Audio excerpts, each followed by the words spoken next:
दुनिया की सबसे मशहूर पेंटिंग, उसके पीछे आखिर क्या राज है? चलिए आज पता लगाते हैं मोनालिसा के इसी रहस्य के बारे में। जरा इस नंबर को देखिए, $850 मिलियन। ये इस पेंटिंग की अनुमानित बीमा कीमत है। मतलब ये दुनिया की सबसे महंगी पेंटिंग है। पर सवाल यह है कि आखिर क्यों यही एक पेंटिंग इतनी खास, इतनी मशहूर और इतनी कीमती है? तो इस सवाल का जवाब ढूंढने के लिए सबसे पहले ये समझते हैं कि ये पेंटिंग असल में कितनी बड़ी ग्लोबल आइकॉन बन चुकी है। और पता है सबसे मजेदार बात क्या है? इतनी जबरदस्त शोहरत के बावजूद ये पेंटिंग साइज में बहुत ही छोटी है। मतलब जितनी बड़ी इसकी ख्याति है उतनी ही छोटी ये असल में है। ये पेरिस के मशहूर लूव्र म्यूजियम में है और दुनिया भर से लाखों लोग हर साल सिर्फ और सिर्फ इसे देखने के लिए आते हैं।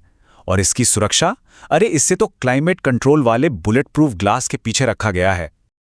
तो अब जब हम इसकी शोहरत समझ गए हैं तो पेंटिंग को बेहतर समझने के लिए जरूरी है कि हम उसके बनाने वाले यानी कलाकार और जिसकी ये तस्वीर है उस महिला के बारे में जानें। इसे बनाया था इटली के जीनियस लियोनार्डो दा विंची ने। और वो सिर्फ एक पेंटर नहीं थे, वो एक कलाकार, एक वैज्ञानिक, एक आविष्कारक, मतलब एक ऑलराउंडर थे। माना जाता है कि तस्वीर में जो महिला हैं वो लीसा गिरार्डिनी थीं और इसीलिए इस पेंटिंग का एक और नाम है ला जोकोंडा। उनके पति का नाम था फ्रांसिस्को डेल जोकोंडो, तो वहीं से ये नाम आया। और हाँ, ये कोई 1-2 दिन का काम नहीं था। लियोनार्डो ने इस पर सालों काम किया। सोचिए, 1503 में काम शुरू हुआ और वो 1517 तक इसमें कुछ ना कुछ सुधार करते ही रहे।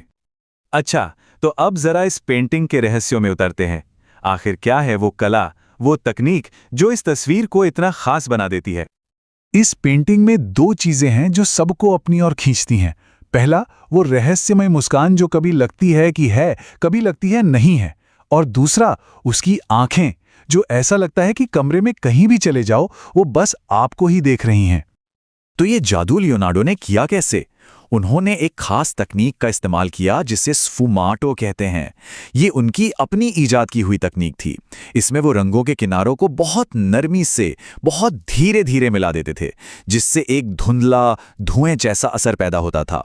इसी से वो मुस्कान इतनी रहस्यमयी लगती है। तो ये बदलती हुई मुस्कान, पीछा करती आंखें, स्फुमाटो तकनीक और साथ में पीछे का वो काल्पनिक सा लैंडस्केप और लाइट और शैडो का कमाल का खेल, ये सब मिलकर इस तस्वीर को इतना जीवंत, इतना रियल बना देते हैं। लेकिन रुकिए, कहानी सिर्फ कलाकारी की नहीं है। मोनालिसा की शोहरत के पीछे एक बहुत बड़ा क्राइम भी है। एक ऐसी चोरी जिसने इसे रातों रात दुनिया भर में मशहूर कर दिया। साल था 1911 और वो हुआ जिसकी किसी ने कल्पना भी नहीं की थी। मोनालिसा लूव्र म्यूजियम से चोरी हो गई। जी हां, सदी की सबसे बड़ी चोरी। पूरे 2 साल तक पेंटिंग गायब रही। सोचिए, दुनिया भर के अखबारों में, खबरों में बस यही छाया हुआ था। एक मीडिया सेंसेशन बन गया था ये मामला। फिर जाकर 1913 में ये वापस मिली। तो चलिए अब इन सारी कड़ियों को जोड़ते हैं और अपने पहले सवाल पर वापस आते हैं। तो मोनालिसा क्यों प्रसिद्ध है? वजह कई हैं। एक तरफ लियोनार्डो दा विंची का जीनियस, वो रहस्यमयी मुस्कान, वो पीछा करती आंखें और वो अनोखी स्फुमाटो तकनीक।